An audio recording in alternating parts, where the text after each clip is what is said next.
నమస్కారం అండి అందరికీ. నేను doctor Jyotsna, consultant gynaecologist, obstetrician, laparoscopic and robotic surgeon at Yashoda hospital Malakpet. నాకు 17 ఏళ్ళ ఎక్స్పీరియన్స్ ఉందండి. నేను గత 11 ఏళ్ల నుంచి నేను యశోద హాస్పిటల్ మలక్పేట్లో వర్క్ చేస్తున్నాను. తను డాక్టర్ సత్యసాహు అండి, హీఈస్ అ నియోనటాలజిస్ట్.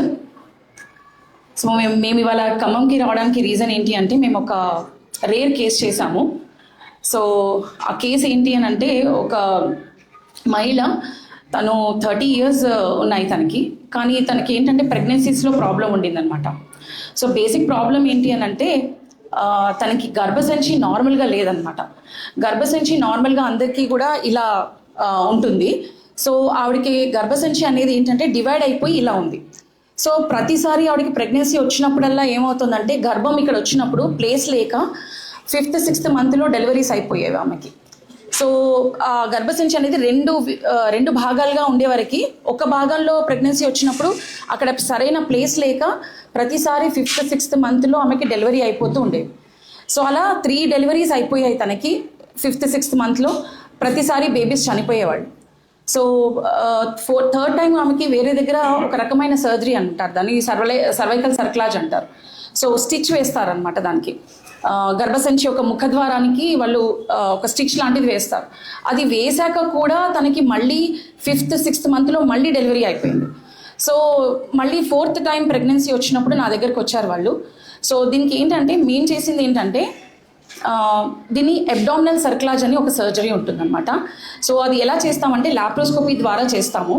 తనకి 3rd month ప్రెగ్నెన్సీ అప్పుడు. యాక్చువల్గా 3rd month ప్రెగ్నెన్సీలో మేము ఏం చేసామంటే, తనని ఆపరేషన్ థియేటర్కి తీసుకెళ్ళి లాప్రోస్కోపీ అంటే చిన్న హోల్స్ ద్వారా లోపలికి వెళ్ళి గర్భసంచి యొక్క ముఖద్వారం దగ్గర ఒక మెష్ లాంటిది వేసామన్నమాట. అంటే ఆ ద్వారం అనేది తెరుచుకుని తనకి ప్రతిసారి ఇలా 5th 6th monthలో డెలివరీస్ అవ్వకుండా అక్కడ ఒక మెష్ లాంటిది వేస్తాం. సో ఈ సర్జరీ అనేది చాలా కాంప్లికేటెడ్ సర్జరీ అండి. ఎందుకంటే ఆ మెష్ వేయడం అనేది చాలా, ఆ ప్లేస్ ఉండదు, అక్కడ బేబీ ఉంటుంది లోపల, అండ్ ముందు బ్లాడర్ అంటే మూత్రం సంచి ఉంటుంది, వెనకాల పేగులు ఉంటాయి. So it is very complicated surgery basically. So మేము అందుకే ఒక ఆల్మోస్ట్ 2.5 3 hours పట్టింది మాకు సర్జరీ చేయడానికి. ఆ మెష్ వేసిన తర్వాత కూడా, వేసేటప్పుడు కూడా మనకి ఏంటంటే, ప్రెగ్నెన్సీలో ఎక్కడైనా గర్భసంచిలో ఎక్కడ ముట్టుకున్నా మనకి ఇలా టచ్ చేసిన వెంటనే బ్లీడింగ్ అంత హెవీగా ఉంటుంది ప్రెగ్నెన్సీలో. ఎందుకంటే ప్రెగ్నెన్సీలో బ్లడ్ సర్క్యులేషన్ అనేది అంత హెవీగా ఉంటుంది అనమాట. సో ఆ స్టిచ్ వేసేటప్పుడు కూడా తనకి బ్లీడింగ్ కంట్రోల్ చేసుకుంటూ చేయాల్సి వచ్చిన అవసరం వచ్చింది. సో ఆ మెష్ వేసాము. వేసిన తర్వాత ఆ పేషెంట్ మా దగ్గరికి కంటిన్యూస్గా ఫాలోఅప్స్కి రమ్మని చెప్పాము. ఆ దాంట్లో కూడా ఆమె డయాబెటిక్, అంటే షుగర్ పేషెంట్ మళ్ళీ తను. సో 4th pregnancy అండ్ 32 yearsకి తనకి ప్రెగ్నెన్సీలో షుగర్ అనేది వచ్చింది. సో షుగర్ని మేనేజ్ చేసుకుంటూ, షుగర్స్ని కంట్రోల్ చేసుకుంటూ, ఆ మెష్ని సరైన పొజిషన్లో ఉందా లేదా అని స్కాన్స్ చేసుకుంటూ, బేబీ యొక్క గ్రోత్ సరిగ్గా ఉందా లేదా అనేది చూసుకుంటూ ఉన్నాము.